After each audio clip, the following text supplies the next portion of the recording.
And that was Florida. That was for the Tactical Games Regional Element Training Center in Holt, Florida? Yes, in Holt, Florida, but specifically, it's by Pensacola. Oh, the Redneck Riviera. Okay. Yeah. Yes, but if you think of like where these regional events are, it's pretty much in the middle of nowhere because they have to be at shooting ranges. So that's why where cell reception, it's almost like I'm in a black hole. But these events are really interesting because you truly see kind of how we've been talking about high rocks and all of the crossover from CrossFit and like obstacle course racing. You see a lot of those similarities within tactical games that a ton of these athletes are either affiliate owners or longtime affiliate goers. A lot of them participated in the Open. You have E. Church, who was at the CrossFit Games of 2018, and she won this regional event for tactical games. So there's a ton of like really complementary movements that are done in tactical games that you can get from training CrossFit. And it feels like a CrossFit event in the sense of that community, and like people will give you the shirt off their back. And the way that you qualify for nationals, there's between like 11 and 12 different regional events throughout the calendar year. And the top 5 at each one will then advance to nationals or essentially get their ticket, similar to how the sanctional system was back in the day, where if I had already qualified and gotten my ticket, then just 1 through 6 will punch a ticket to nationals. Got it. So a similar system to that. 5, it trickles down to the next person. Yep, correct. How many? And I apologize if you mentioned this and I missed it, but how many qualifying events do they have in their season? Between 11 and 12. Right now there's 11, but they might add another one within a couple of weeks before nationals, just to give people the opportunity to, hey, here's your last chance to punch a ticket. Where will nationals be?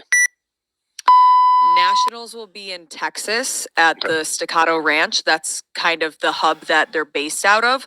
But I mean, they have regional events all over the country, of course, depending on what regulations are, because it's a shooting sport. So you won't see any in California, New York, but hey, we got shooting ranges here. It's not just going to allow you just to like fire indiscriminately, around the place, or probably has the real estate that you need to pull an event off like this. But yeah, it's I think it's great. I love seeing all the crossover with high rocks and tactical games, anything that allows people to get passionate about fitness and competing, and and it cross pollinates. I'm all for it. Like everyone, God lifts all ships. One of the guys who finished second at this past regionals, Sal Hernandez, he's been on the podium several times. He did the high rocks the other week, the same one that Mal O'Brien did. He was like, I just like threw my hat into the ring, did a team. He also does CrossFit. So it's really fascinating to see all this bleed over from other fitness sports, which is cool. Yeah. And we got guys like Jacob Hepner, who's done really well. Won a couple. He's won, 3 times or 2 times? 3, I believe.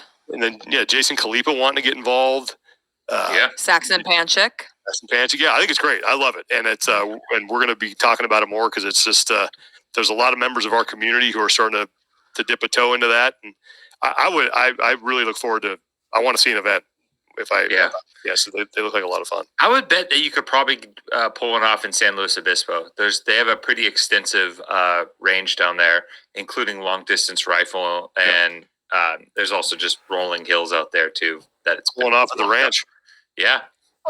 And something else that I really love what Tactical Games is doing this season is one of the events that the elites will compete in is going to be some kind of offsite event that embraces the location that they're in. So when we were in Arizona, there was this, have you guys heard of Bisbee, Arizona? It's this cool little town. They shoot a lot of movies there. It has this old school feel, but there's a ton of very steep stairs, and they had them ruck. It was about 5 miles through that little town, going past like barbershops and Mexican restaurants, and then they have to go up all of these stairs and then down all of these stairs. And then in Florida, they had a 5-mile beach ruck, which I mean, it's hard enough to run on the sand, let alone have Oh a 30-pound ruck, a 15-pound weighted vest, and you're in sand.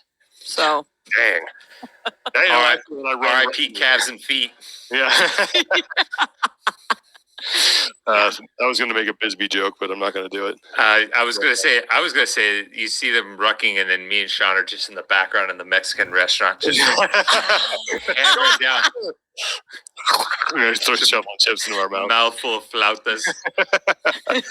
Well, yeah, it was cool. Congratulations to everybody that was able to qualify for nationals at that event at the Tactical Games. And Lauren, I know you'll be covering more of that, and we'll be talking about it because I think it's like I said, it's a cool sport. So glad to see that's growing and giving more opportunities for people who are involved in functional fitness to get out there and find their passion for something and compete against other like-minded individuals and really just embrace that community feel. Because I think that's the one thing that like High Rocks, CrossFit, Strongman definitely has it. Tactical Games is that sense of community where you show up to these events, you might be a newbie, but people are going to help you out as much as they possibly can because they want to see you excel because it makes the competition better and they want to compete against people who are at their best. So we'll certainly be keeping an eye on that. All right, those are your headlines for the week. Let's get into now our interview for today. As we mentioned at the top of the show, Grace Walton out of Oceania was on top of the overall leaderboard for a while for the women's division in the World Wide Open, but received a score adjustment for 24.3.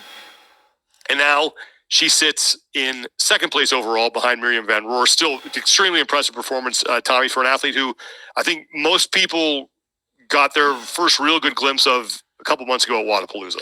Yeah, as far as people outside of the United States, outside of Australia and Oceania, because I mean, most people down there know who she is.